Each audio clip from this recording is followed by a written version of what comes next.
मेरे भाई सभी साथियों को दोस्तों प्रणाम छे, नमस्कार नमस्कार, प्रणाम, हर हर महादेव। दोस्तों आप लोग जुड़ चुके सीडीपी आशीष एक इमोशन के साथ अपने परिवार टीचिंग वाला पर बेटा, और उन स्टूडेंट्स के लिए भाई जिनका बहुत दिन से क्वेश्चन आ रहा था और दोस्तों मैं रिप्लाई नहीं कर पा रहा था। अब दोस्तों उनके लिए बहुत ही खुशखबरी की खबर है, बहुत ही खुशखबरी है मेरे बच्चे की। एनआईओएस से इसने बेटा डीएलएड कर रखा है। सुप्रीम कोर्ट का भैया ऑर्डर आ चुका है कि एनआईओएस से डीएलएड जिसने कर रखा है बेटा वो भी मान्य होगा, वो भी मान्य होगा। अब इसमें भाई मैं कहूंगा लाखों बच्चों को दोस्तों इसमें क्या होने वाला भाई, फायदा होने वाला है, क्योंकि अब समय आ चुका है इलेक्शन का मेरे बच्चे, तो ध्यान रखना। इससे लाखों बच्चों को मेरे बच्चे क्योंकि एनआईओएस डीएलएड अब होगा मान्य, और किसको फायदा किसको नुकसान। तो मैं छोटा सा बेटा आपको एक न्यूज दिखाना चाहता हूं मैं, क्योंकि ये जो लाखों बच्चे जिन्होंने एनआईओएस से डीएलएड कर रखा था बेटा, 18 महीने का था, बहुत परेशान थे क्योंकि कुछ ऐसी वैकेंसीज थी जिनका रिजल्ट तक रोक दिया गया था। बहुत उनका रिजल्ट तक मतलब सिलेक्शन होने के बावजूद भी रिजल्ट रोक दिया गया था और कई जगह उनको वंचित रखा गया था। दोस्तों आज ये पूरा का पूरा शो मेरे बच्चे एनआईओएस डीएलएड वाले बच्चों के लिए बहुत बड़ी खुशखबरी है मेरे बच्चे। तो भाई बहुत अच्छा लगा ये न्यूज पढ़ के मेरे बच्चे, और ये देखो भाई ये रहा पूरा का पूरा मामला। अब इसमें कुछ किसको फायदा किसको नुकसान मेरे बच्चे ध्यान रखिएगा। अब यहाँ पे एक छोटी सी बात अगर मैं यहाँ पे बेटा ध्यान रखूं बताऊं आपको, तो आप यहाँ पे देखेंगे कि दिसंबर 2024 को साफ कर दिया गया है कि सुप्रीम कोर्ट ने दिसंबर 2024 को साफ कर दिया गया कि एनआईओएस से 18 महीने का डीएलएड प्रशिक्षण नई शिक्षण भर्ती में मौका देने के साथ ही पहले से कार्यरत शिक्षकों की पदोन्नति के लिए भी मान्य होगा बेटा। यानी कि सुप्रीम कोर्ट ने मेरे बच्चे क्लियर कर दिया कि अब जिन्होंने एनआईओएस से बेटा 18 महीने का डीएलएड कर रखा है उनको आने वाली शिक्षक भर्ती में मौका दिया जाए। बहुत बड़ी खुशखबरी है क्योंकि इलेक्शन का माहौल है, खासकर बात करूं दिल्ली की, इलेक्शन का माहौल है मेरे बच्चे। तो भैया ये जो डीएलएड वाले बच्चे मेरे बच्चे अब ये आने वाली भर्ती में भैया मान्य होंगे, और जो लोग बेटा पहले से वर्किंग है अपने प्रमोशन में बेटा, जिनको मौका मिला कि नए से डीएलएड करने का, उनकी पदोन्नति यानी उनके प्रमोशन में भी काफी हेल्पफुल रहने वाला। अब इसको कहीं रोका नहीं जाएगा। तो दो बातें हो गई यहाँ पे, आने वाली वैकेंसी आपको मौका मिलेगा। अब ये लोग कहां, अब मैं यहां पे लिखूंगा किसको होगा फायदा और मेरे बच्चे किसको हुआ नुकसान। बेटा ध्यान रखिएगा, अगर मैं फायदे की बात करूं मेरे बच्चे, फायदे की बात करें तो ध्यान रखना, ध्यान से सुन लो मेरे बच्चे, जो लोगों ने बेटा एनआईओएस से डीएलएड कर रखा है बेटा ध्यान रखना। अभी दिल्ली के अंदर मेरे बच्चे इलेक्शन, अगर हम बात करें दिल्ली के अंदर बेटा इलेक्शन का माहौल है, फरवरी में इलेक्शन है, और आप देख रहे हो डेली नए नए अपडेट आ रहे हैं। DSSB पीआरटी की भैया सबसे जो बड़ी भर्ती होती है पीआरटी की, DSSB पीआरटी कह रहे हैं कि नए रिक्रूटमेंट रूल्स, अभी फिजिकल एजुकेशन का नए रिक्रूटमेंट रूल्स बन रहे हैं, ड्राफ्ट बन के तैयार हो गया, और पीआरटी की एमसीडी के अंदर सुगबुगाहट शुरू हो गई है।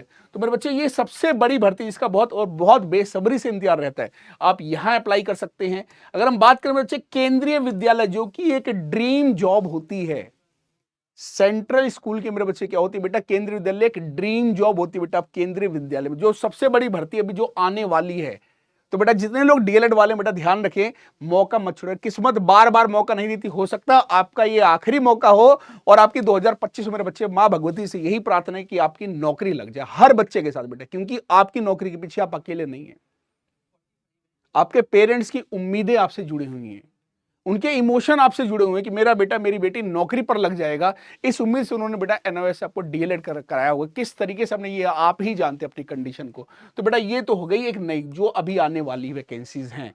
कल को आपका ईएमआरएस, कल को आपका ईएमआरएस करो, कल को आपका नवोदय विद्यालय की वैकेंसी आ जाए तो आपको बहुत मतलब कि कई ऐसी जगह जिन्होंने बीएड भी कर लिया तो नवोदय विद्यालय में भी अप्लाई कर सकते हैं। आप पीआरटी लगे कहीं और भैया मौका मिल रहा है, तो ऐसी बहुत सारी वैकेंसीज हैं जहां पे अब इनको फायदा मिलने वाला है। बाकी इसके अपडेट के लिए हमारे साथ जुड़े रहिएगा। लेकिन यहां पे बेटा एक नुकसान भी हुआ है। एक नुकसान की बात करें मेरे बच्चे, तो एक नुकसान यहां पे क्या है, ये देखो भैया, ये तो उनके लिए फायदा हो गया, लेकिन अगर आप इसको बड़े ध्यान से पढ़ेंगे, ये नुकसान की बात है। यूपीटीईटी के प्रमाण पत्र को लेकर फंसा पेच।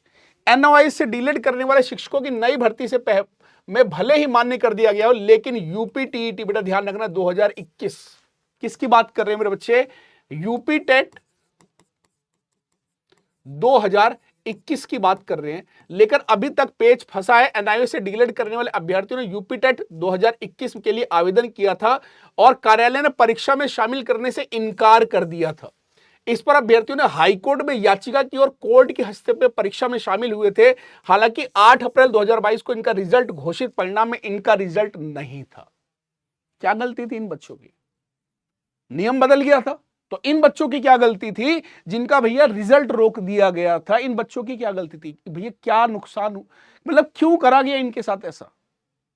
अगर आप आने वाली भर्ती के अंदर मौका दे रहे हो तो यहां पे जो इतना बड़ा जो पेज फंसा, क्या इनको नहीं मौका मिलना चाहिए? आप लोगों, प्लीज मेरे बच्चे, जितने बच्चे यहां पे जुड़े हुए हैं, एज ए टीचर नहीं, मैं आपके फीलिंग से जुड़ा, मेरे बच्चे प्लीज वो कमेंट करके बताए, क्या इन बच्चों के साथ जो अन्याय हुआ, क्या उनके लिए कुछ ना कुछ नहीं सोचना चाहिए? कोई कुछ तो ऐसा करेगी ताकि ये जो बच्चे बेटा जिन्होंने यूपी टेट में भैया मेरे बच्चे जो पार्टिसिपेट करा था, कुछ बच्चों का सिलेक्शन, कई लोग तो ऐसे भैया रोक दिया गया रिजल्ट ही, तो इनको जो इतना बड़ा नुकसान हो उसकी भरपाई कैसे होगी?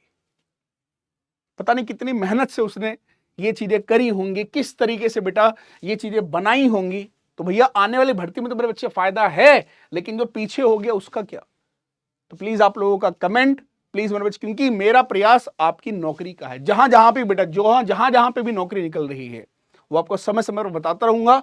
बाकी आप किसी भी नौकरी, किसी भी जॉब की मेरे बच्चे तैयारी करें तो सबसे जो इंपॉर्टेंट सब्जेक्ट हो जाता है आपका टीचिंग। आपकी बात करें सीडीपी और प्लस पेडागोजी की बात करें तो जितने ऐसे बच्चे बेटा सीडीपी प्लस पेडागोजी और टीचिंग मेथोडोलॉजी की बात करें, जिसे हम टीएम बोलते हैं बेटा, क्या बोलते हैं? टीएम बोलते हैं, टीचिंग मेथोडोलॉजी। टीचिंग एप्टीट्यूड की बात करें, टीए बोलते हैं। इनके लिए आप स्पेशल क्लासेस के लिए बेटा, स्पेशल कंटेंट के लिए आप मेरे साथ 3 बजे बेटा जुड़ सकते हो। डेली 3 बजे अपने परिवार टीचिंग वाला पर जुड़ सकते हो मेरे बच्चे। तो एक छोटा सा प्रयास है कि आपका सिलेक्शन हो मेरे बच्चे, बस ये है। तो डेली मिलते हैं हम 3 बजे आपके अपने परिवार टीचिंग वाला पर। उम्मीद करता हूं ये सेशन आपको पसंद आया होगा मेरे बच्चे। प्लीज आपका कमेंट करते हैं जहां पे भी आपको डाउट हो रहा है, क्योंकि हम आपके लिए हैं बेटा।